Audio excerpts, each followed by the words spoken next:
What's going on, guys? Welcome back to the Art of Suffering podcast with Dalton Darnell. Today we have Josh Nelson. He reached out to me and wanted to come on the podcast and share his story with you guys, and that is kind of what the whole thing is all about. I like listening to Jocko Willink and Joe Rogan just like the next guy, but usually their guests are, they don't really feel like normal people. And I'm a super normal guy, and so I relate quite a bit to just normal everyday people. And that's who we're trying to reach here. We're trying to talk to your normal everyday human being that is out there suffering and grinding and working towards a goal. So anyways, Josh, what's going on, man? Thanks for coming. Thanks for having me, Dalton. It's good to see you again. It's been a while. Yeah, you bet, man. So if you could just want to kind of start from kind of where you're from and where you grew up and that sort of deal. Yeah, where am I from? Man, that's a good question. I was born in Charlotte, North Carolina. My dad is from West Virginia. My family's been in West Virginia since the American Revolution, before it was even a state. And, back when Dad was growing up and coming of age, he either joined the military or went in the coal mines or got on dope or something. And Dad tried to join the military and had a hole in his eardrum from when he was a kid. The doctor was putting tubes in his ears. I guess back then there was really no anesthetics or what have you, and they punctured his eardrum. So he moved to North Carolina, and I was born down there and kind of grew up between North Carolina and West Virginia, during my childhood. Okay. So, yeah, that's kind of where we're at. And, met Seth Atkins and a few other guys while I was there, ranching and growing up and what have you. And I think that's how we bumped into each other some years ago, through Seth and those boys. Yeah. That is, y'all came to a roping back in the day. And I kind of, what was are your parents still married, or are they still live in North Carolina? Or? So they're not. They actually moved back to West Virginia. Dad moved back to West Virginia when I was, I had moved to West Virginia. So I spent my first 5 years in the military in the Marine Corps. I was a combat engineer and 249 machine gunner. And I was trying to get a job as a pilot back then. You couldn't buy a job flying airplanes. And so I had a pregnant wife and a kid on the way, and I had to do something to pay the bills. And so we moved back to West Virginia, and I went to work underground in the coal mines, and worked underground for 5 years. And Dad moved back because, we had a baby on the way in the whole nine, and his parents were there in the whole nine, and he never left, or he never left and followed me after I moved from West Virginia again. But Mom lives in West Virginia as well. She's a school teacher, and so they're back there. My mom was a school teacher too. Yeah. So now how old were you when you joined the Marine Corps? Oh man, just turned 19 years old. Yeah. Okay. And I've been in the military ever since. This was because was it your wife now that was pregnant?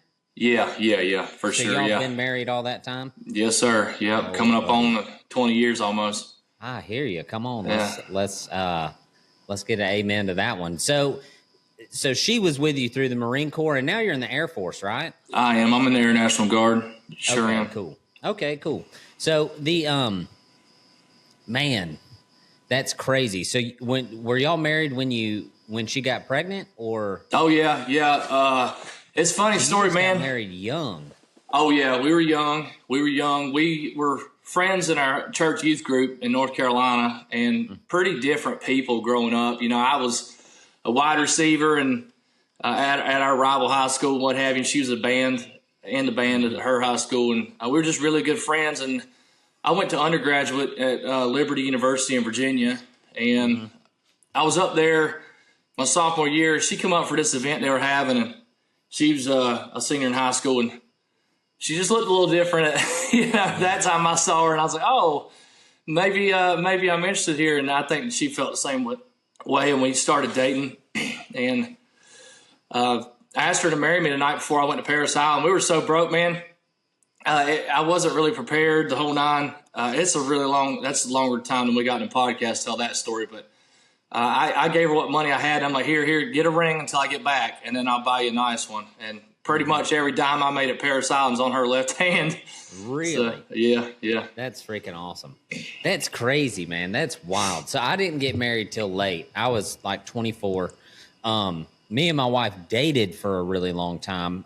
Did not do it God's way by any means. We bought a house together before we got married and the whole deal. And but I was due to my parents' divorce and the things that I experienced as a kid, like I was very, very intentional in looking for red flags. Like, I get it. We're going to live together. We're going to freaking we're going to know, son, And one of the things I looked for more so, I'm not going to say more so. I'm going to say just as important as my wife was her parents in the example that she grew up with. And my in-laws, man, are freaking incredible. Kids. Like they're incredible. What are your in-laws like a little bit? They're good, man. I'll be honest with you. Her father and I, we were great when we were just buddies, in high school. And then we got serious about dating. And John and I are fantastic. He's a pastor too, and now. Mm-hmm. But I don't think he'd mind me sharing this. He wasn't too keen on some young punk Marine getting serious about his daughter, and I don't blame him. Be honest, I don't either. Be honest with you, they try to keep us apart, and right before I left for Paris Island, she got fed up with that, and she went in her house and threw her clothes together and went out the back door, and we ran off. And she lived with my parents till we got married. 6 months later, and but John's a phenomenal person. Her family, she's got several adopted siblings. So John's got a big heart for that. And Gina, my mother-in-law, she lives in Ohio, and they're great too. Her husband Mitch is a trucker, and they're raising my niece for reasons I won't go into. And but they come down to Oklahoma, where we live at now, and visit and stuff. And we go to North Carolina maybe once a year and visit them. And but John's become a great mentor of mine in the walk. So. That's awesome. Yeah, dude, it's funny. Like, Kara's dad is like so she's got 5 siblings, and none of them had a wedding. Okay? Yeah. We're the only ones that had, like, a wedding. Everybody else was, like, straight courthouse. And just because they're just that kind of folks, it wasn't, they just didn't want to make a big deal. Well, her mother is like the partyest throwing son of a gun, like loves to have a party and like plan the thing. And so we were kind of the apple of the eye, as far as got to do it big. Oh yeah. 100%. I should have took the money and gone to Greece for 3 weeks, but it's okay. But her dad, man, I can remember having to, like when I was going to ask Kara to marry me, I had to go in there and sit down with him and ask for permission, and that's cool. That's what I wanted. That was, but we have just been such good friends. And he's just a really great dude. Like, he's just the kind of dad you look at and go, man, dang it. The guy sacrificed his whole life for his family. He's just a good example, of a father, to me. So it's awesome. Pretty funny though. In-laws are a funny thing. Like that's that's an interesting relationship. It sure enough is. You mentioned courthouse. That's a little bit of a funny story too. So my A gunner Spaz, I was, when I got in the Marines, I was a little arrogant, and I get back to my first unit, and Gunny's like, Nelson, you're a big old boy, and I'm like, I sure am, Gunny. And he's like, I bet you'd make a good machine gunner. I was like, I know I would. And then I got stuck carrying an M249 machine gun. It's fun. My middle boy's name's Sawyer, but anyway. My A gunner, he was in seminary, and he tried to get a license with North Carolina to do our ceremony. Couldn't get it. Yeah. So Brittany and I went to the courthouse the day before our wedding and got legally wed, and then did our ceremony before the Lord, at the church with everybody. So that's so the guy could do it? Yeah. Spaz was a character, man. He's a trip, but he's last I heard, I think he's still in the Army. He's transitioned to the Army Guard. He's still in the Army at this point. That's hilarious. What's it like going from the Marines to the Air Force? Because I'll tell you a quick story before you answer. Yeah. I went to my wife's best friend growing up got married to a Marine. Okay. Yeah. And I was in the Guard for 6 years.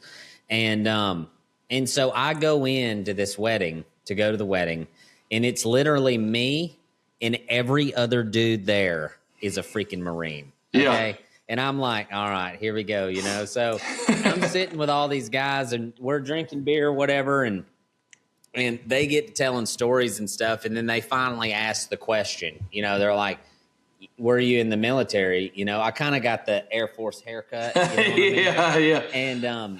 And I was like, yeah, I was in the Air Force. And they went hacking on me, son. It was funny. It was so funny because they were like, oh, yeah, so you wanted skills when you got out. You wanted to be able to do something when you got out. It was so funny, man. They were great dudes, but, boy, them Marines are a different breed. I'm telling you. Yeah, for sure. I'm glad I did it. You know, I think you want to talk about the art of suffering. That's a good place to do it. Yeah. And it made me a tougher man. It made me very resilient. Mm-hmm. But the transition from the Marine Corps to the Air Force wasn't too bad. What I've noticed about the Air Force is they're very focused on doing their job, whatever that job is. Mm-hmm. And so if you're in the Air Force and your job is, in fact, combat, you're probably of a different mindset than, say, somebody who's not necessarily in a combat role. Maintenance.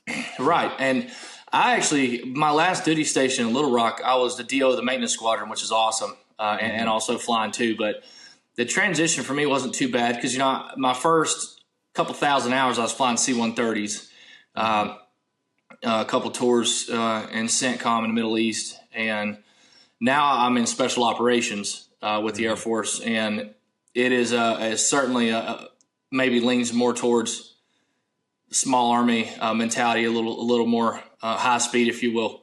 But I've found that there are phenomenal people in every role. The maintainers that I had when I was DO of the maintenance squadron, man, they would run through a brick wall to get an airplane fixed, to send it down the runway to get a job done. And I loved them. Yeah. Yeah, that's one thing I've noticed just being around Marines a little bit is those guys have this sense of camaraderie that doesn't really exist in a whole lot of places. They don't. They have got to pound that in you through all your training, I'm sure, because like going into the places those guys go, it's got to be there. I mean, yeah, you got to have the guy next to you for sure. Yeah, man, and the Marine Corps doesn't have a lot of resources. I heard a story one time, and I don't know the validity of it, but from my understanding, the Navy SEALs budget is like 6% of the Navy's entire budget, right? Good, the Marine Corps is like 7%. Mm-hmm. And there's like 2,000 SEALs on the teams versus 200,000 Marines. Yeah. So there's not much to be had. You might do what you got. And when you suffer with people like that, in those conditions, man, like you cannot duplicate that without that suffering. Cannot. Mm-mm. It's incredible. It shapes you into a different human. It's interesting to me that two guys in your, what do y'all call it, a platoon? In the Marines or the Air Force? Well, you were in there. Yeah, the Marines. Yeah, platoon. Yeah. Okay, so your two guys in your platoon ended up being preachers? You and another guy? Oh, yeah, Spaz, yeah. This is like, so being a preacher, like I've preached a good bit here and there, but like this whole pastor thing is very recent. Like the last month that got official. Yeah. Which is a totally different experience for me, and it's not something I thought I'd really do, but God had other plans. But I keep track with 5 or 6 guys from my original platoon, and most of them are believers and doing stuff for God. Really? And, yeah. Man, that's incredible. Yeah. I bet I had a conversation yesterday, and I'm curious on your thoughts on this. So the conversation, we were talking about men, and we were talking about what it takes to be the man you're supposed to be, right? So we have all these facets of manhood. So you have the physical aspect, the being the warrior aspect, like literally being in shape. And then you have your spiritual relationship, right, with God. And then you have your mental side of being a man. And let's say you have a spiritual relationship with God, but you're just a fat, sloppy, lazy sucker. You only have one facet of manhood. You know 100%. what I'm saying? And I'm not saying you got to freaking be able to squat 4 billion pounds and have a six pack, but dadgummit, if somebody went to chasing your youngin' around, you ought to be able to run over there and grab a hold of them and do something. So my conclusion to this is that if you mapped out what a man should be, needs to be what he's supposed to be, a smart man would come to the conclusion that he needs Christ to accomplish this pretty fast. Yeah. And I think the roadmap to this, or not really the roadmap, but like men's understanding that this is what they're supposed to be is lost in translation somewhere. 100%. And I think that's why we have so many lost men, is they have no clue what they're supposed to be, and then it seems so unachievable to them, they don't know where to find strength to actually do it. Yeah, I'm going to butcher this quote, but that whole quote of tough times create strong men. You know the one I'm talking about. Good times create weak men. Yeah. Yes. So I think we're in a cycle of that. America, like, we've been at war for 20 years. Inherent resolve is still going on. It's probably longer than 20 years at this point. Mm-hmm. But like, society's just completely forgotten that. And I'm not saying that it's war in particular that creates a man. Mm-hmm. But there's a lot of studies out there. I read this interesting one time that they believed that so many, their hypothesis was that so many good men got killed during World War II that their genes didn't pass on, like in the population pool. And so you lost a lot of that. And society's created a way that you can never leave your house and make money and enough to survive. Like, you could get a job online. You could never leave your house. You could just run to the grocery store and back and never leave. And I don't think God created us to live that way. And there's nothing wrong with those types of jobs at all. Matter of fact, Brittany and I own a third of a national insurance brokerage, and we've got 100 agents and 300 brokers that are part of American Legacy Partners. That doesn't have to happen. But if you are in a position like that, you have to go out there and artificially do hard things. Yes. One of the biggest things that I found that helped me, I got into the cold plunges a while back, and I prefer to get in a frozen pond or whatever. But if you can get out of the bed immediately, call it 5 or 6 o'clock in the morning, and get into ice cold water, it is one of the most mentally tough things that you could possibly do. It's not that big a deal, but from your brain, it is. You do something hard like that in the morning, immediately, the rest of the day's cake, because you've just done the hardest thing you're going to do all day long. Period.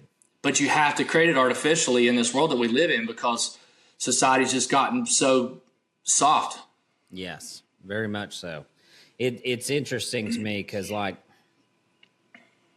this whole podcast is based on, like, men and women, whoever listens, I'm not prejudiced, feeling like they're on an island. Now, I don't speak about women's stuff very much because I don't know it. Right. Like, I make it a point to know my wife, and that's about the extent of how far I want to go into that world. But for myself, being on an island is like the ultimate strategy for the enemy. Like, he gets you out there by yourself and goes to wearing you out. And you read the stuff about Jesus going into the desert, and getting tempted. Let me tell you something, son. We ain't Jesus.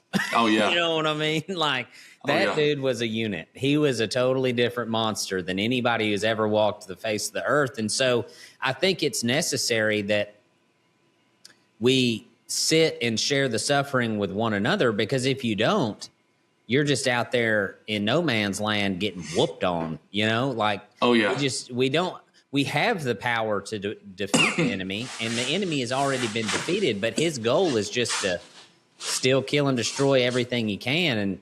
And so I just find it interesting, guys like you that are getting out there and getting after it, and attempting to change this in two ways. We talked about this at our small group this week, but we were talking about purpose, and the guys in the small group are like, you know, you have your purpose. It's the podcast. It's the guys that are listening to the podcast. It's us. It's, you know, and my goal for the last decade has been to get my own home in order.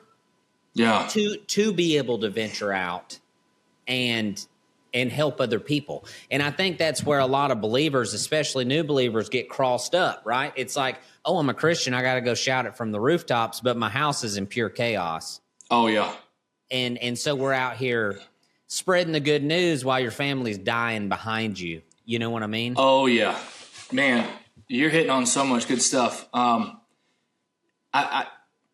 Modern church has become somewhat of a country club. Mm-hmm. Like you see, like the same people are showing up, telling the same stories, doing the same things within the confines of the wall. And I don't think Christ ever intended for that to happen. He brought them together. He's taught his disciples. He got them fed. And then he started sending them out 2 by 2. And he started sending them out, and he started anointing people and doing his works. And God intends for the church to be that. That's the place where we're supposed to meet, get fed. You know, I run a cowboy church. We do church in a barn. There's nothing, I mean, it's a beautiful place, but there's nothing fancy. Mm-hmm. We like to say, like, it's not a museum for saints. It's a place for broken people to come in and get prepared and get back out in the harvest field. Yeah. And I think that's what we're missing, is that mission part of it. Mm-hmm. Like, you don't have to go to, you know, my Brittany's aunt and her husband are missionaries in Brazil. Mm-hmm. But that mission field's also just right down the road. 100%. They're the guys you work with. Yeah. They're the people that call you. Or they're the people that you think about calling but don't call. Oh, man. You know what I mean? Yeah. Like, it's like that's the point. And so I've been thinking about this a lot lately, because I was there, you know, I don't know if you watched other episodes, but I've always had a really hard time with church, and that's kind of been a bad spot for me. And I kind of felt God pulling me back. He was like, I kind of felt like he was saying, we need to go find a church. We need to go find a church. We need to go find a church. And I was like, gosh, dang it, man. Like, what does that mean? What does it mean? Because down here, and you would have experienced this in South Carolina or North Carolina, I'm sure, but it's very superficial, and I don't do well superficially. Like, I'm a pretty deep guy. I like getting in the trench, you know? Yeah. And so I had a friend of mine, a guy I never in a million years would have thought would listen to this podcast. We played baseball in high school. I hadn't talked to the guy in freaking 10 years, you know? And he just texted me out of the blue and was like, hey, man, love the podcast. And he lives right here next to me, you know? And I was like, yeah, man, I was kind of thinking about doing like a men's group or something, you know? And he was like, I'm there. And so I just sent a text message out to like 15 dudes and was like, hey, we're going to have burgers at the rope shop if you want to come and have burgers or whatever. And this was the third week, and it's been really good for me. It's been really good for me because it's given me a little bit of a community of guys that are like suffering, you know? Right. You sit and talk to the camera, and there's no rebuttal. You know, you get emails or whatever, but when you're sitting in a freaking sweaty rope shop with mosquitoes all over the place, and there's 5 dudes sitting there with you just dumping their heart out, and they're like, man, this is so freaking hard. Like, it's so hard to be a good man. You know? Oh, yeah. It's been a really cool deal. It's been really neat. Man, I love that. So getting out to Oklahoma, man, this is the 3rd ranch that I've owned. Mm-hmm. I've moved to 3 ranches. I'm talking 14 trips between West Virginia and Arkansas, and then 9 trips between Arkansas to here. I'm done moving. But when we got called out here, Pastor Ron from the main cowboy church, like, hey, we're starting this cowboy church in Harrow, Oklahoma. Really long story how this, like, God was like very definitive. You're supposed to go here. But we've been at it since 2023. There's like 5 people showing up. And last year, we're about to have church service, and the church got hit by a tornado. I mean, wiped the whole property. The church property is 80 acres. Welcome to Oklahoma. Yeah, exactly. So the church property is 80 acres, and we do lots of cowboy events through the week, you know, mostly arena stuff. We're trying to mix some ranch stuff into that, but mounted shooting and what have you. And but we're about to have Sunday service, and a tornado rips this place to shreds, this building. Now, it's funny. We were in a smaller building. we've since decided that we needed to be in a bigger building, which worked out because now we're well over 100 folks attending. But I say all that to say, like, the people that have been there this whole entire time are amazing to me. And they've had a joint experience of suffering, which has made this church core really close. It's just a very abnormal path versus just, the church has been there for 200 years. And, God bless them for lasting that long. But similar to the rope shop sweating with mosquitoes, like our folks are in a barn with mosquitoes and have been sweating, and they've been there when it's 10 degrees outside and having heaters to heat the place, propane, what have you. So that's freaking awesome. So let's tell the story. The journey from the ranch thing. So I thought you were in Arkansas. I guess told you PCS somewhere else. And all right, so from West Virginia to Oklahoma, I was in a unit in West Virginia in the Guard, and I bought my first ranch from Baghdad. Okay. I was flying a mission during Inherent Resolve up in Curtis territory, and I'm watching this firefight going on the ground. All right, flying over this firefight. And on one side of the field, these dudes are shooting it out. And on the other side, there's this Curtis farmer. And he's plowing his fields or whatever he's doing on his tractor. And it just stood out to me in the middle of the firefight. And I'm like, this dude is a honey badger. Yeah, and what a champ. He's like, it's going to rain tomorrow, boys. We got to get the hay up. Hay's got to get up, son. Well, it just really stood out to me. And I got into the cowboy scene in high school, started figuring out that I wanted to ride bulls, and then figuring out real quick that I'm not going to make any kind of money doing that. Yeah. And then in undergrad, I got a job at Cross Creek Ranch in Virginia, and I'm riding all their junk horses because I'm a little sticky and can ride out their junk. And I'm taking all these Avon ladies on trail rides and doing the dude ranch thing, and got out of it for years because I had to, training, what have you. So Brittany finds this ranch in West Virginia, and I buy it. Never even seen it. We come home, we start it, and it grew and grew and grew. Before you know it, we have a store in Ripley, West Virginia. We're selling direct-to-consumer regenerative-raised meats, the whole nine. Well, during all this, I had taken a stint where I'm flying for the airlines as well, and I hated it. I was on the road 4 or 5 days away from my wife and kids, away from the ranch, miserable. So I went back doing Air Force stuff full-time. COVID hit. I got deployed in 2020. I'm downrange. My grandpa gets terminally ill during this time frame, and he's my absolute hero. And my oldest boy turns 10 years old. And I'm like, this dude is halfway out my house, and I'm gone 4 days a week. I can't do this no more. West Virginia runs out of full-time days for me. And Arkansas called. I'm at Red Flag in Alaska. They give me a phone call. I had went down there for several trainings. That's like the C-130 Mecca. And Alaska is. No, Arkansas. I'm in Alaska. Arkansas calls me. I had went there for aircraft commander school probably 4 or 5 months back, and they're like, hey, we had talked to you about a job when you were here. You think you might ever consider that again? Well, while I'm in Alaska, the ranch in West Virginia floods. I lose 4 or 5 cows that died in a flood. My walk-in freezer gets flooded. I lose probably $10,000 worth of beef. Oh. And I'm done. And I'm talking to this chief pilot from Arkansas. I'm like, hey, you know what? I'll fly down next week and talk to you. This is too much talk about it over the phone. I'm in an exercise in Alaska. So I go back, fly down to Arkansas. They offer me a full-time job. Call Brittany. We're taking it. When I get back to West Virginia, like, oh, just kidding. We got a full-time job for you here now. And I'm like, sorry, man. I told you I wanted one. I've already shaken this man's hand. And I told him I'd take it. I'm a man of my word. I'm out. We moved to Arkansas. I loved Arkansas. We found the Cowboy Church before we even moved there. Knew we were going there with Pastor Ron. I had it made in Arkansas, man. I had it made. I had a nice, 120-acre ranch, and I had another couple hundred acres leased. Things were going well. I was DO of the maintenance squadron. I was going to go back and be the DO of the ops squadron, then the squadron commander. Well, 2 years ago, I get deployed to Germany as a commissioned commander in Germany. And this new mission in Oklahoma comes up in special operations. And I'm not going to go into a ton of details about that, but I'll say that I'm flying crop dusters with missiles and guns on it. It's an air tractor. That's what I'm doing. Yeah. Now, well, I come back from Germany. While I'm in Germany, I meet with a friend who I ain't seen in 10 years. His brother's in the squadron in Oklahoma. I'm like, hey, me and Brittany are going out to Oklahoma to the Cowboy Museum when I get back on a vacation. He's like, you should meet my brother. I get back to Arkansas. We're getting ready to go. Pastor Ron announces we're planting a cowboy church in Harrow, Oklahoma. I'm like, sweet. The numbers look good. If worst case, we can sell the property if we need to. I'm a business guy. Yeah.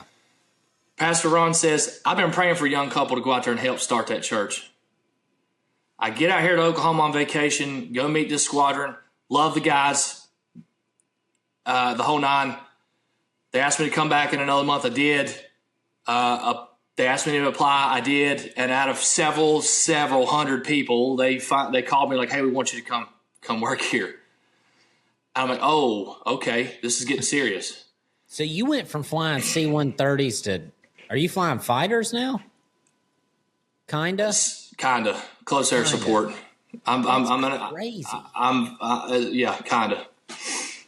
Man, that's cool. Yeah. Okay, go ahead. Sorry. No worries. Confidentiality. Yeah. No, that's as far as I'll go into that. Techfo. There's lots of if anybody's listening, they want to do the research. There's lots of public source information out there, but you won't get it from me. Yeah. But and deep down inside, since I was a kid, I always wanted to be a fighter pilot. Yeah. My whole life. Mm-hmm. Who don't, right? Like it's the coolest job in the world. Cool, dude. Yeah, dude. It's wild. But what's crazy through all that whole entire story is Brittany and I are like, why are we doing this ranch and stuff? Like, we don't have to make money. We don't have to do these things. And how is this helping the kingdom? And it's just really funny how God orchestrated all that to tie it into the ministry we're doing now. Yeah. But before we moved out here, man, I called this old friend of mine I flew Hercs with. He was an F-15 guy back in the day, and then went to Hercs. Telling him what this whole deal. I'm like, man, I might get to do this cool mission. And oh, by the way, they're planting this church. And he's like, Josh, all I'm hearing is that God's telling me to tell you that make that church a priority when you go. Mm-hmm. Never figured out that would be the pastor until much later. But, yeah. That's crazy. Yeah. That's cool. So how big's your place in Oklahoma? Like, what are you doing? Running cow man, or what? Yeah. We raised registered South Pole seed stock. And then, the bulls ain't going to make bulls obviously get cut and they're turned to beef. Or maybe go down to OKC West, if need be. Right now, it's a good place for them to go. But any beef customer that's returning, we try to make sure we keep them fed because they'll be there when the cattle market's low. Yeah. Those people that are buying direct from you will be there when it's low, and they'll pay the same price. Yeah. But we lived, when we moved, we couldn't find nowhere to live, man. We were under contract with 2 different houses. And it's funny, not long ago, I rode by one of them and it burned to the ground. It's really funny God turned that off. What? But, yeah. So, we were under contract with it. The plumbing was shot and never went through. They wouldn't fix the plumbing. And then months later, I go by and the house was burnt. And I'm like, thank you, God. I see now, That's crazy. But when we first moved out here, we couldn't find anywhere. So we ended up buying an RV. And we lived we went to Kansas for some training and into here. And we lived on Tinker Air Force Base in the FAM camp for 5 months in an RV, and my cattle and horses are still in Arkansas at some lease property. And went through 2 different realtors, couldn't find nothing. And eventually I made a post in a Facebook group. And this guy's like, hey, my mama might sell her ranch. Hey, and you bet. Yeah. So we come out here and look at this place in the barn that we live in now. It's gorgeous. There's 200 acres.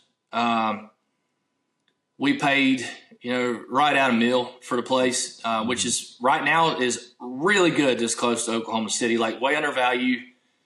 It's just a huge God thing. But, yeah, we got 200 acres, and we got 60 head of mamas. How close are you to Oak City? Like, where are you at? We live in between Lake Thunderbird and Tecumseh, so we're southeast of the city by it takes me 30 minutes to hit the city and about 47 minutes to get to my unit. Oh, okay. Well, that's not bad. We were in Ardmore, so we're probably only an hour from you. Oh, yeah, man. Ardmore's a cool area. Back in the day. Yeah, dude. It was, man, it's hot there. Gosh. It is. It is so freaking hot there. It is warm. It's hot here, too, but dadgummit, it was hot there. God, the money. Yeah. That's, Man, that's really cool. That's a cool story. So y'all are going to camp there, you think? Yeah, we're done, man. We're done. I'm done. It's funny, man. We were out fixing fence, me and the boys of Brittany, because, the ranch, every ranch needs fence attention, and this one especially. And we're stretching barbed wire and the whole nine. And I was lamenting to my sons, and I'm like, maybe we'll get all this done by the time I give y'all this ranch. Right. And Sawyer, my middle son, looks up to me. He says, well, that's if the Air Force don't move us again, Daddy. And I looked at him, and before I even thought about it, I said, no, Daddy's too old to start over at a new ranch again, owning one anyway. And also, I'm too old to learn a new airplane. And it hit me like a ton of bricks because I was talking to me. Yeah. And I meant it. And it was like a surreal moment to me. I'm like, oh, I meant that. That came out of my mouth, and I genuinely meant it. Yeah. Yeah. Well, that's good, though. Yeah. That's good. Do you find honesty with your sons, you pretty open with them about all your stuff and yes. the things you struggle with? And yes. And I'll tell you, man, when I was a young dad, Eli's 14 now, my oldest. Mm-hmm. And I was not anywhere near as good of a dad when he was young as I am now. And I got a long ways to go, to be clear. Mm-hmm. But one of the biggest things I've found as I've matured is apologizing to my sons when I'm wrong. Mm-hmm. I never got that luxury growing up, and I don't know if that was just the culture of the 90s. Maybe it was. But, if I'm too hard on them or I'm wrong or what have you, I try to make time to stop and say, hey, I really messed up there, son. I'm really sorry, and here's how I'll try to do better in the future. Yeah. No, I deeply agree with you. And the reason why is, I spent pretty much till I was 25 years old thinking that I wasn't good enough for God. And the reason why I thought this is because all the believers, all the men in my life were perfect. Like, I didn't know my dad drank beer until I was 25 years old. You know what I mean? My granddad, I don't know if I ever heard him cuss until I was in my mid-20s. And, he was a preacher. And I was just always like, man, I am just a piece of shit. I am not good enough for the king. And until I started working with my dad and started experiencing the man he was, not the father version, like the man, I was like, dude, I can remember like it was yesterday, dude. We were doctoring cattle or something, and he freaking missed. And that dude hates missing. He went to cussing and carrying on, and we got back in the truck, and I was like, you can cuss and be a Christian? Yeah. And he was like, yeah, I guess. I mean, that's what I am, Yeah. And he took me in the house, and he read me Ephesians 2. And the first 3 verses talk about how we all deserve wrath. And then in verse 4, it says, but God. Oh, man. Infinite word, wisdom and mercy saved us, And I was like, okay, well, this is that combined with the cookie cutter version of Jesus that is preached in the South. Oh, yeah. I was like, man, Jesus sure walked earth. And this was my mentality. I'm just being honest. Jesus, I promise you, knows this, everybody. Because we had this conversation multiple times, but I was just always like, man, dude, his candy ass can't do it down here. He can't do it. If Jesus was down here walking in my shoes, right, he wouldn't have lived a perfect life, because the version of Jesus that I knew was this soft, supple, sweet. And until I read the Gospels, for myself, this dude's a freaking tank, man. Yeah. This guy's there was one particular passage. I don't even remember what it was, because I was at Partman Cattle Company, dude, and I was putting out hay, and I was listening to a Bible stick. I was listening to the Gospels on this Bible stick, and there's this one part, I think it was in either Luke or Mark, where Peter asked a question that Jesus had already answered. And Jesus was like, I already answered that question. Do not. You listen when I open my mouth, is basically what he said. Right, yeah. Dude, that's real life. That's what it feels like to be I'm Peter. You know what I mean? Right. And so once I started learning those things, so with my sons, dude, I am obnoxious. I am so openly outward to them with my struggles in life and the things I have a hard time with. And like, you know, like if I'm cussing, it don't change if he's standing there or not. You know what I mean? And it's like, and it's funny because now that he's getting older, I'll tell you a story. He was in the bathtub. He was 6 years old. He's still 6 years old, but this is probably 3 or 4 months ago. He's in the bathtub playing with his toys or something, and my wife's in there, and he drops an F-bomb. And my wife was like, what did you just say? He was like, nothing. So she calls me in there, and she's like, tell your daddy what you said, you know. And so I coax it out of him, and Bro Dog drops a hard F-bomb. And I was like, okay, this is a me problem. I'm not even going to get on to you about this because you didn't come out of the womb knowing that word, as somebody taught it to you, and I know who that somebody is. So I told him, I was like, all right, me and you, we're going to work on our cussing, all right? And so man. now he holds me accountable. Like if I go in front of him, he's like, Dad, you said that's not where we're not supposed to use that. I'm like, dadgummit, you're right now. You're right. But how else are you supposed to learn? Oh man. So my grandparent-in-laws are the most amazing human beings on the planet. Like they just went to Africa on a missions trip and all this stuff. We were in North Carolina staying there, and Sawyer, my middle son, can't stand a bully. Cannot stand it. Or they're watching this TV show. Oh yeah. They're watching this TV show. It's like some Christmas play or something. I wasn't there. Brittany was. And the lady that's teaching the Christmas plays talking about Jesus and how the kids need to go over there, and they're being rude. And Sawyer says, "You don't get over there, I'm going to beat you," right in front of the grandparents.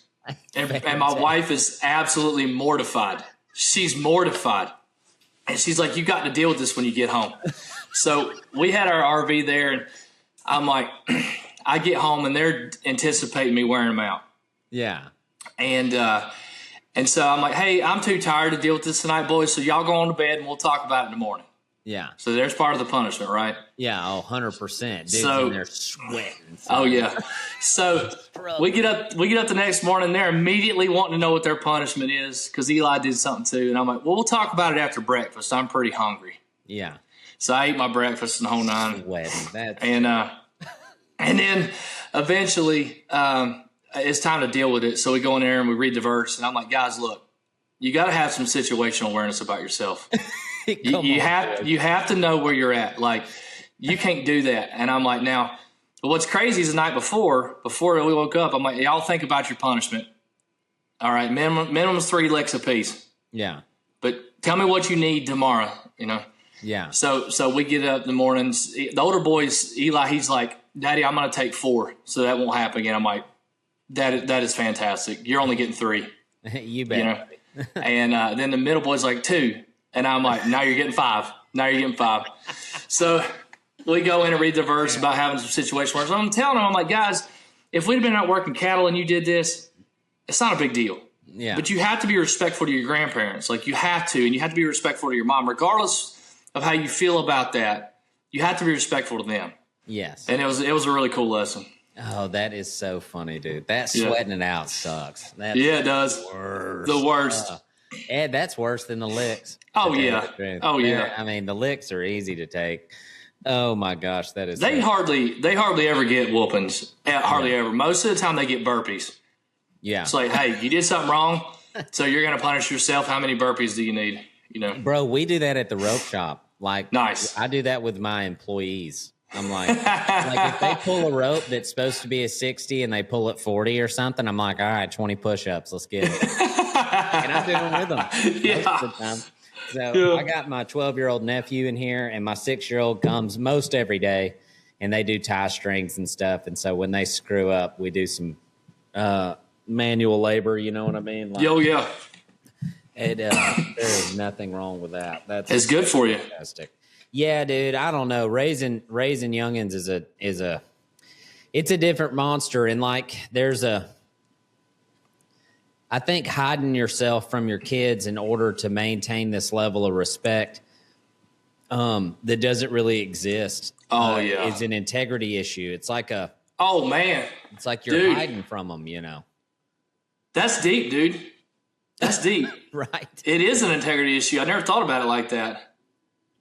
Well, it's fake. It's not real. Yeah, it's just right, like church. Like you go into church and you put on your nice clothes and you pretend to be perfect, and then you go home and you're a piece of shit. Like, that's not how it's supposed to be, you know? I was talking to Brittany when we were talking about and praying about taking over the church when we got asked to, and she really was like, oh my gosh, like, you know, I don't know how to be a pastor's wife. I don't know how to do this. And before I even decided to take it, I'm wrestling with God. Oh, I felt like, and I don't ever want to compare myself to Christ, but when Christ was in the garden and he's praying so much, he's sweat, you know, like blood's coming out, the whole nine. He's praying so hard, and he's like, hey, and I'm paraphrasing here, I don't really want to do this, but if this is really what you got for me, I'll do it. Let this cup pass from me. And so I'm out in the ranch and I'm praying about the whole nine, and I'm giving God all these excuses. And eventually I'm like, God, I'm not a good enough man to do this. Yeah. And I felt in my soul him tell me plain as day, I'm not hiring you because you're a good man. Yeah. I was out of excuses. Yeah. And so when Brittany and I started talking about it, she's worried about me, hey, look, we're not going to change who we are. Like, are we going to change for Christ? Of course. But at our core, our personalities, are we going to change? No. He called us because of our personalities. He called us because of who we are. And I'm not going to start like, oh, brother. Oh, you know, I'm not going to start talking like that, you know? Yes. So. Oh, that's so funny. Because that's this podcast, man. Like, I fought this freaking thing for years and don't want to do it. I don't have the time. I don't have the time to do this thing. And like, but it doesn't matter. How you feel doesn't matter. And what God's got for you, 99% of the time is two things. It's good and you're not going to want to do it. like those two things are pretty much factual for me. There's a lot of good, but dang it, it's work, you know? I gave a sermon probably a month ago, man, where I was just honest with folks, like, hey, I wasn't feeling it this week. Like, and part of being a disciple is being disciplined. And I honestly, like, discipline yourself with what the word says and following what he has and doing it regardless of how you feel. And that's such a huge problem in society as general, is that we think with our feelings. Yes. Like, American society thinks with their feelings, and they make themselves their own God, and whatever they want to do, they just, whatever I feel is correct. That's false. Yes. Your feelings will lie to you. Yes. Even in marriage, man, people have asked me, like, have you been married that long and you're that young? Well, I just chose not to get a divorce. Facts. Like, it's discipline. I love my wife. She's my favorite person in the whole world. Would not be anywhere near where I'm at today without her, hands down. But sometimes it's just straight discipline. Mm-hmm. You know? No, 100%. And like, that's the part that people don't understand, right? Especially young people. Like, it was so funny, dude. I did that episode on sexless marriage. Yeah. I listened to that on the drive to work. Every freaking ounce of Southern Baptist in me was like, don't do it. You can't talk about this. So I'm sitting here. It's 5:00 in the morning. I'm sitting in my office. Nobody's in the rope shop. And I'm getting geared up. And I got an 18-year-old guy that works for me. His name's Evan. And Evan walks in to start tying ropes. And I'm just sitting here, and I hadn't started yet. And I was kind of writing down notes, because when I do the solo episodes, I kind of got to dial it in, you know. And he walks in. I was like, boy, I got a banger coming out today. And he was like, what's it going to be on, you know? And I said, it's going to be on when your wife quits wanting to sleep with you. Oh, yeah. It's a problem. He was like, what? I was like, yeah. He was like, that's not a thing. I was like, oh, buddy, come have a seat. And so we went, it really helped the podcast, because I sat with him for about 45 minutes and we talked about it. But just like every young man on earth, this dude's got no clue. Right. He's got no clue what's coming to him, you know? And so it really solidified, like, in my brain. I was like, man, we're just so ill prepared for this. And then, you know, me and Kara's thing is kind of what we talk about all the time, is you just wake up every day and choose that other person no matter what. Oh, yes. You get That's up, so good. you look over and go, I pick you. Even though 100%. I can't stand you at the moment. Hey, don't chew on that, you idiot. Hang on, my dog's down here. No worries. You got me a new dog. Don't chew on that. Go chew on something else. Here you go. But you just wake up and make that choice every day, regardless of your feelings, and that's a wildly more difficult thing to do than it is to say. Oh man, it is. And dude, so I think guys, they let themselves go. Like I can't talk to women, right? Like you just said at the beginning of the podcast, I can't talk to that. No. But as a man, I don't have a six pack anymore. I've got a little dad fluff, right? Yeah. But generally I keep myself in good shape. I work hard. I take care of the stuff. And you were talking on that podcast about what a privilege and honor it is for them to not to have to worry about smaller things. I think you mentioned Starbucks in that podcast or something like that. Somebody, whatever. But man, that hit me like a ton of bricks because I deal with that. Like I'm an operator. I go out and do the work of the government and whatever that might be. And I'm a cowboy, at least a little bit of one. And I go out there and get a job done. And it's tough and it's hard. And you do those things so that they don't have to deal with it. But your wife cannot get in her feminine if she's stressed out about the things that the man should be doing. Right. If you want to figure out how to get your wife in the mood, get her to a place that she can be in her feminine. How do you do that? You be a strong man that she knows can protect her. The Bible says a man who won't protect his own family is worse than an infidel. If you can't, like you said, whoop somebody's hind end if necessary. Even use a gun to protect your house if you have to. If you can't go out there and get the yard work done, if you can't go out there and bring home the bacon, of course she's not going to want to do that because she can't be in her feminine self. Yep. Yeah, her security is destroyed. 100%. It's annihilated. And what's funny is over the years, I've spent a lot of time really kind of diving in to the way my wife thinks. Not all women think this way, maybe, but just mine. And the way that their security is destroyed is way more minute than what any man on earth thinks. Oh, yeah. The things that you don't think about is what they're thinking about. And kind of the example I used in that is like you get married and you got a certain amount of money and, you know, her daddy's taking care of her whole life.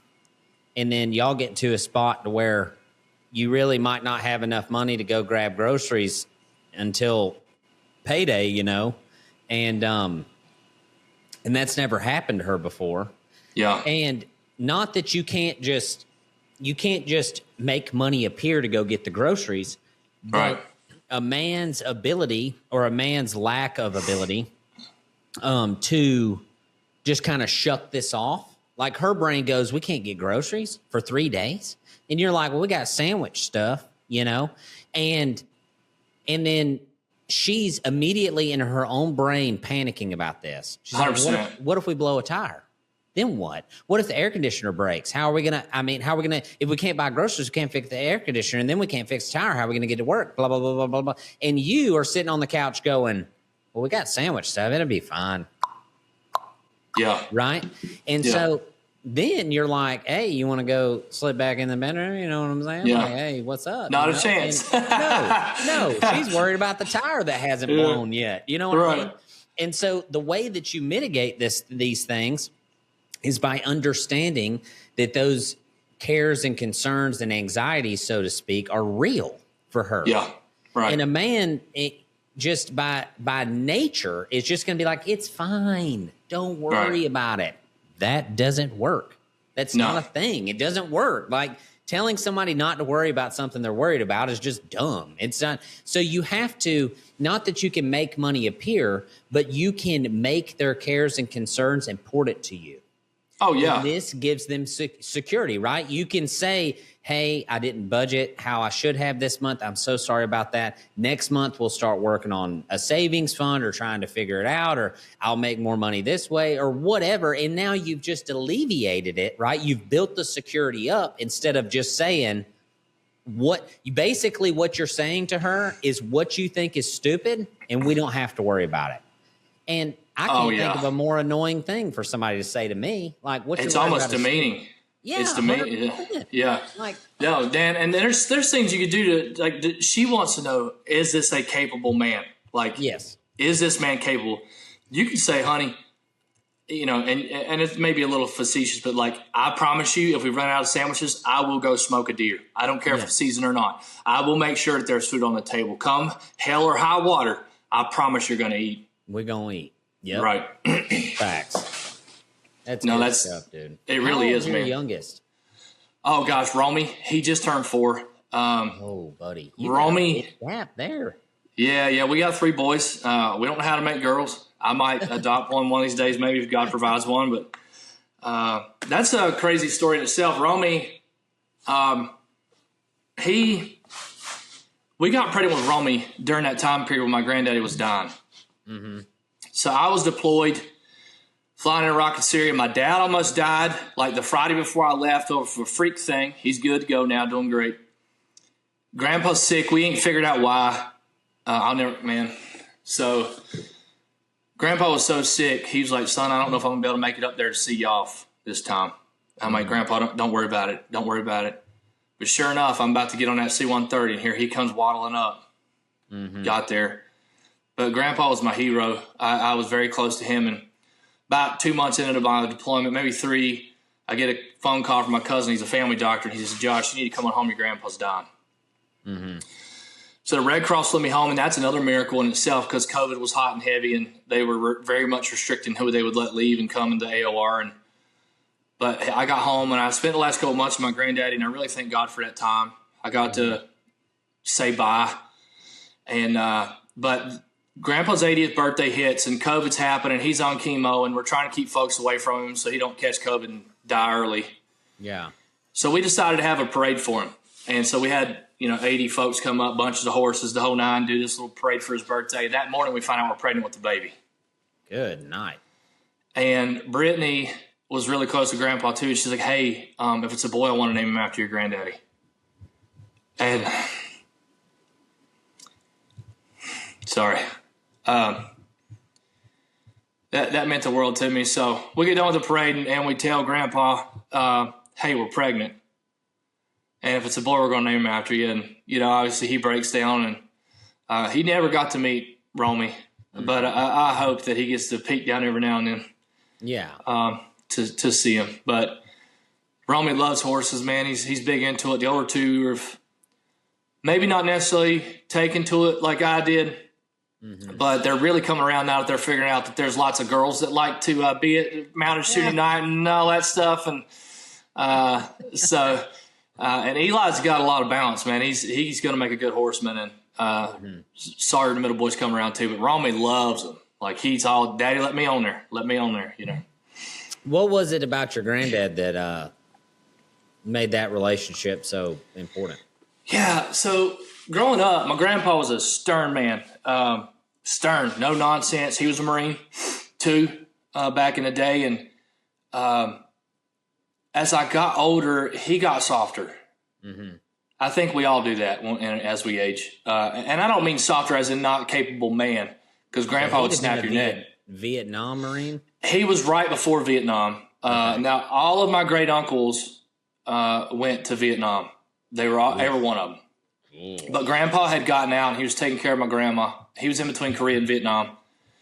And so he did not go to Vietnam. But Grandpa really liked business, and I love business. I'm a businessman. I got an MBA that the military paid for at the University of Charleston. I've owned a bunch of companies, agricultural business and insurance. And so I bonded with him pretty hard in that regard. And I had a stint.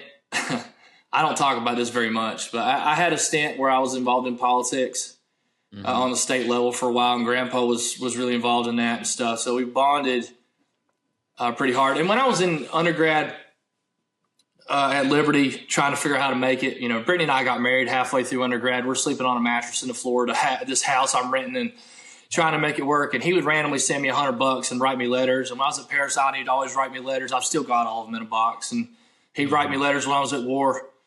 And, man, we just really bonded later, probably for about my teenage years on.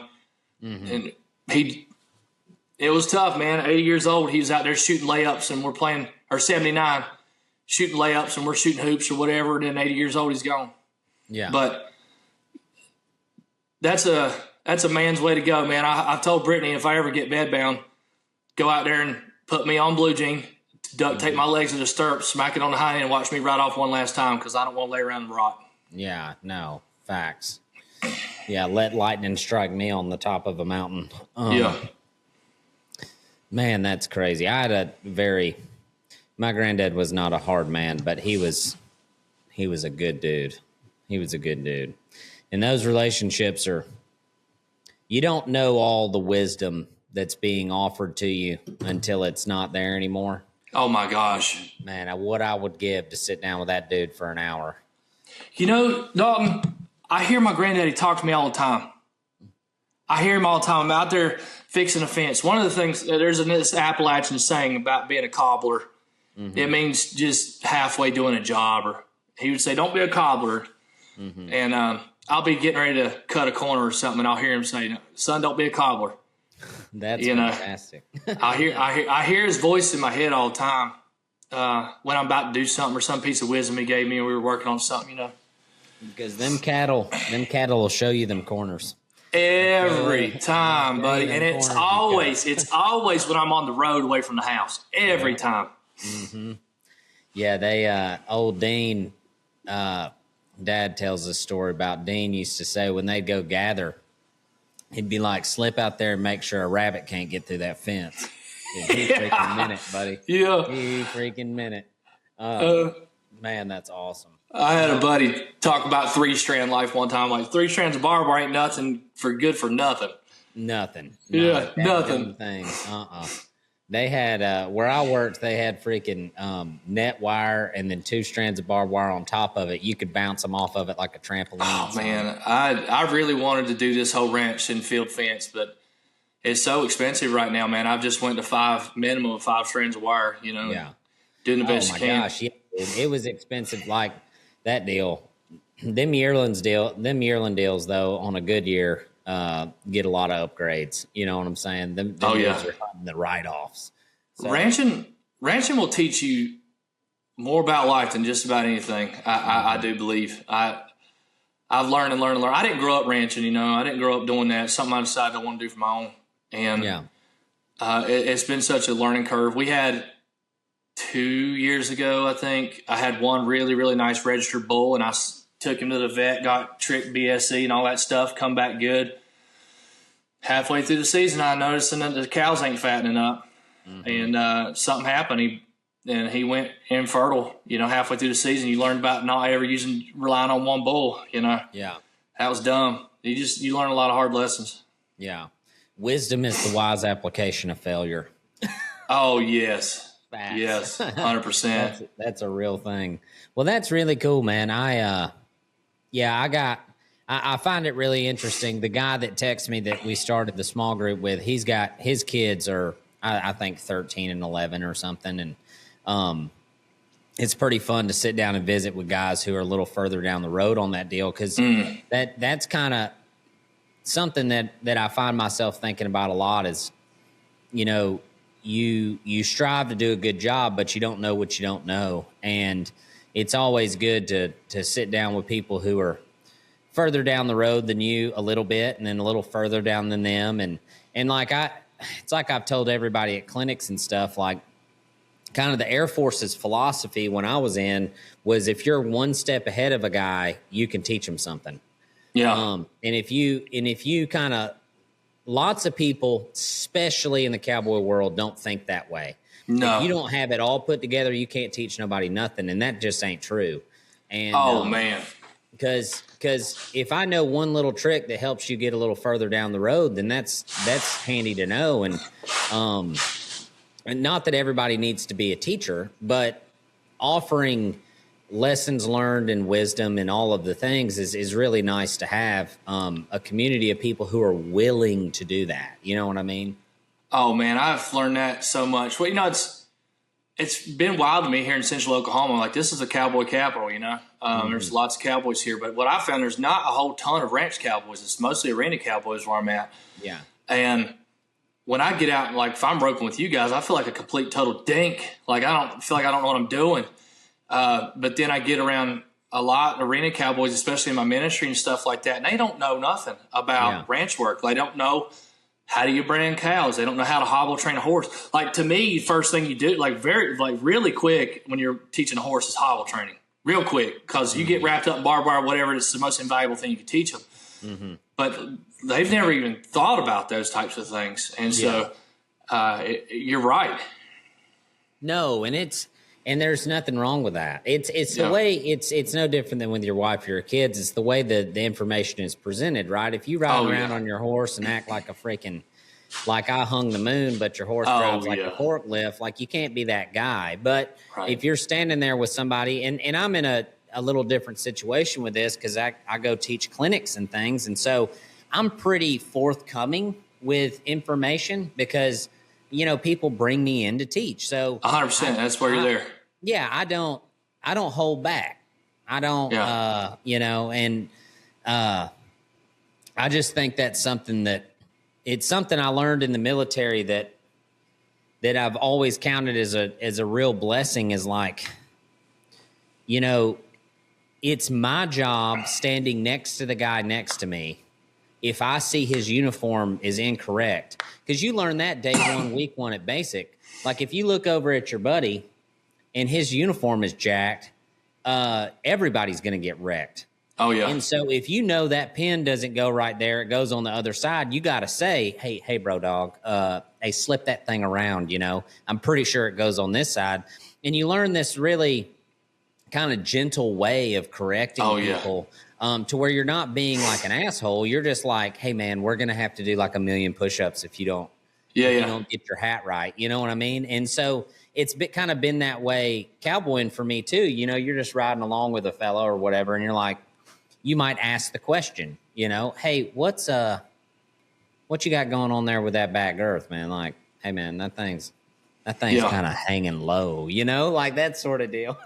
I found some really good techniques on how to do that, man. Like, I'll ask, like, hey, that's different than the way I've seen it before. Help me understand. Maybe I don't know something that you got going. Help me understand what you're thinking there.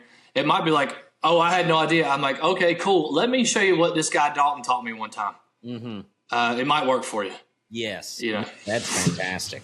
Yeah. That's a good, that with less cowboying and more with your kids, you know, or more with your wife or whatever. And it's been fun to sit down with these guys and discuss strategies on all of it, because you don't know what you don't know.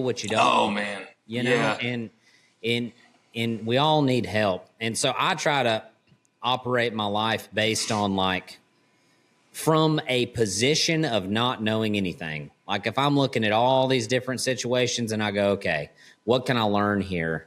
And once you surround yourself with a community of people that think that way, everybody's doing it. Everybody's like, okay, what do I not know? Business is another huge, it's been a very challenging part of my life. I took over kind of the management and operation of 310 fully in January, but really about a year ago. And it has just been a freaking nightmare, dude. Like, just the worst. Because I don't know what I don't know. And I've been trying to kind of work through the kinks and get it in a good spot and all the things. And so I spend a lot of time on the phone with other people who own businesses and other people who have been where I am, and just trying to learn and listen. And and just, you know, if you operate from that mindset, I did a series on how to be a cowboy on TikTok, and I talked about all of the things it takes to do it well. And that's one of the things, is to never walk around like you know something. Oh, man. And if you do that, you learn way more than you think. Oh, yes. You know, you mentioned Jocko Willink earlier. I'm a huge Jocko fan. The book Extreme Ownership changed my life. It really did. And a lot of the principles, even some of the principles I already knew, but hearing Jocko explain them in a different way really spoke to me. Like, especially in business, man, like if you wait around for 100% solution, you'll never find it. And so one of my core principles in business is if you can find an 80% solution that can get executed right now, do it. And especially when it comes to the folks that you lead, if you task them with something like, hey, here's my intent, here's the commander's intent, if you will, or from business, like, here's what I want to get done. Here's a left and right that we need to operate in. Do it. If they get that sucker 80% of the way there and it's functional, hey, my only job is to tell them good job. Yeah. My only job is to tell them good job, because a lot of times they're going to figure out ways to do stuff better than you ever would anyways. Yes. Man, I can't recommend that book enough. If you're listening to this, take the money. If you don't like to read, get the audiobook of Extreme Ownership. It is life-changing. Yeah, that principle alone is unbelievable. And that's how I approach husbandry. That's how I approach fatherhood. And it's not from this position of beating myself up like it's my fault. It's like, that's mine. I am in control of my emotions. I am in control of what is happening. And if I'm not, I respond accordingly. You know what I mean? And I did this freaking that podcast on sexless marriage. I had all sorts of guys coming out of the woodwork, and they're like, I did that and she still left, or I did that and she still cheated, and I did that. And I'm like, you didn't do it. Yeah. You didn't do it. You think you did, but you're not looking at yourself critically, right? You're looking at her critically, and you can't control her. You can control you. So control you. And so that's just kind of that'll be my challenge today. Freaking get after it, dude. Look yourself. Go get after it, That principle, man, business, there a lot of folks that would probably listen to this podcast are probably a little more self-motivated because they're listening to a podcast to start with. So the fact that they're doing that means that they want to improve or hear another perspective to start with. So I would imagine a lot of folks that would listen to this would be sitting around thinking like, hey, I want to start a business. Hey, I want to do this. Hey, I want to do that. I'm approaching 40 and I have lived a life so blessed. Like, I've been able to do so many really cool things, and I've never once been the smartest guy in the room. Yes. I've never once been fully prepared. I've never once had it all together. But what I've been willing to do is say, hey, I'm going to give it a shot, because when I'm 80 years old, I'm not going to sit on a rocking chair on the porch and say, I wish I would have tried something. And so half the battle, the hardest door to get through is walking out your own door to get the job done. Whatever it is, if you got a relationship with your wife that's not where it's going, you got to do something. The only wrong answer is to do nothing, right? Like, you got to take action. And I think we as a society are so hesitant because we're so scared of failing. We're so scared of the critics. We're so scared of what social media is going to think. We're so scared of you name it, that we talk ourselves out of ever going for our dreams, out of ever going for a great marriage, out of ever going to leading our children deliberately up to be good men or women and godly men and women and doing the right things, man. We're so scared we just sit back and do nothing. Yep. 100%. Man, that is good stuff, dude. That is good stuff. Well, Josh, I accidentally, I have a scheduling snafu today. So no 3 podcasts today. I got that Calendly app thing because I was like, oh, this will help me out. Then I sent it out to all these people, and then everybody booked today. I was like, ooh, maybe I should block out some time. So with that being said, tell the people where to find you if you're in the Oklahoma City area. Where they can find your church, man, where they can come hang out with you, or if they want to contact you, give them the whole 9. Yeah, man. So Crossroads Cowboy Church, Hera OK is on Facebook. Please look that up. You can follow our journey there and everything we got going on. And it's pretty remarkable. We had we're on the city limits. We had the cops called on us because we were doing mounted shooting, and we have a permit and all that, which is funny because the cops showed up, and then I got the cops on the horses and they started shooting. And the next week we had like 20 cops show up, and we all started teaching them how to cowboy. Yeah. Oh, that's cool. It's fun. But a lot of our communication goes through social media. I've, like you, keep a really busy schedule. So please do reach out, and I'll put it on the calendar to talk to you if anybody wants to talk, man. But they could find that. And then I have a public page on Facebook. It's just Joshua Nelson. And you can reach out there. And if I could be of service or help to anybody, man, or somebody just wants to shoot the breeze, I always reach out. Man, that's awesome. Are you so does the name, what is that dude's name? Freaking, hang on, let me look it up. Philip Garland. Dude, I know that name. Why do I know that name? He's the Fellowship of Christian Cowboy Churches or something. That's how I know him. Of him, anyways. I don't know him. Crossroads Cowboy Church. We're technically Nazarene, but you'd probably not know it. Like, you'd probably just feel like it's a non-denominational church. But our parent church is in Arkansas, and there's about 8 of us. Mm-hmm. I'll send you a video of Pastor Ron about what we're about. He did a great promo video about our mentality. Basically, you don't feel comfortable going to a normal church. If you're doing hay on Sunday morning, you got grease all over yourself. If you just got done training a horse, you're covered in poop. That's how you should come to church with us. Yeah. Well, this dude here, he's somewhere high up in the Fellowship of Christian Cowboy.